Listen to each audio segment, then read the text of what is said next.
that Australia has received similar intelligence to that which has been spoken to by both the Prime Minister of Canada and from out of the United States. This underscores the terrible nature of these events.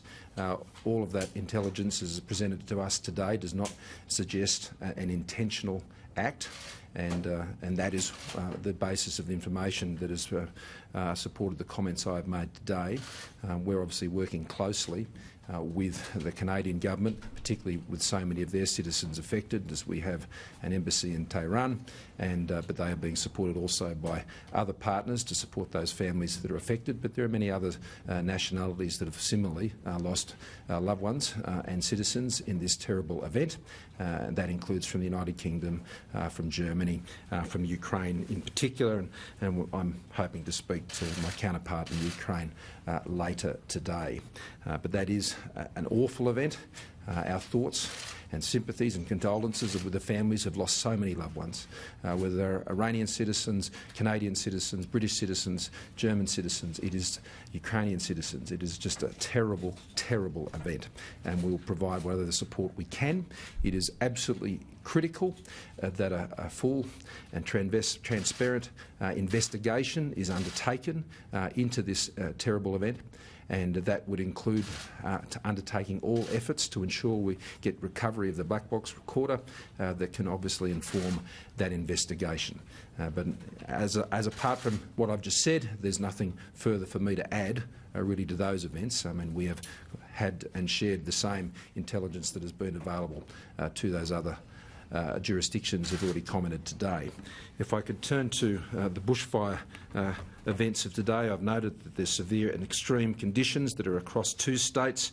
What I have said in my briefings this morning with the ADF is I've given them very clear instructions that they are to stand ready to move and support immediately in the event that they are needed in the wake of what we hope we will not see today, but we must prepare for today. The conditions, as we've already seen in South Australia, as they're affecting communities there as we speak, those same conditions are now moving through southern New South Wales and Victoria, and my orders to the Defence Forces, as is communicated to the Chief of Defence Force today, is to ensure that they're standing ready to move and provide support to those communities as and when required, and to work obviously in close liaison with the state agencies and emergency service and RFS and CFA authorities that are operating in those states.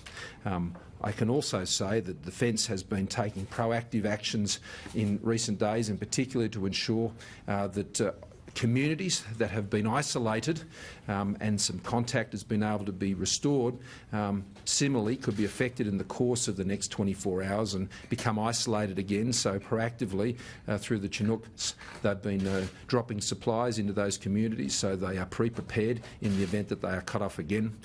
Equally, the Defence Forces have been very active working with the state agencies on stock disposal, which becomes a serious health issue, and there was a lot of work going on with that yesterday.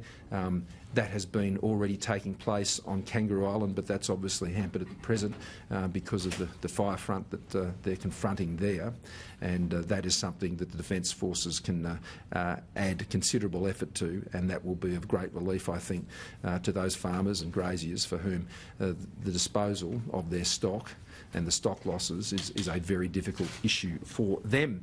And so the other part of the work and effort that has been undertaken by the ADF is in the engineering side of works, clearing roads, working with local authorities to re-establish contact with isolated communities. But again, that will all come under a threat again today.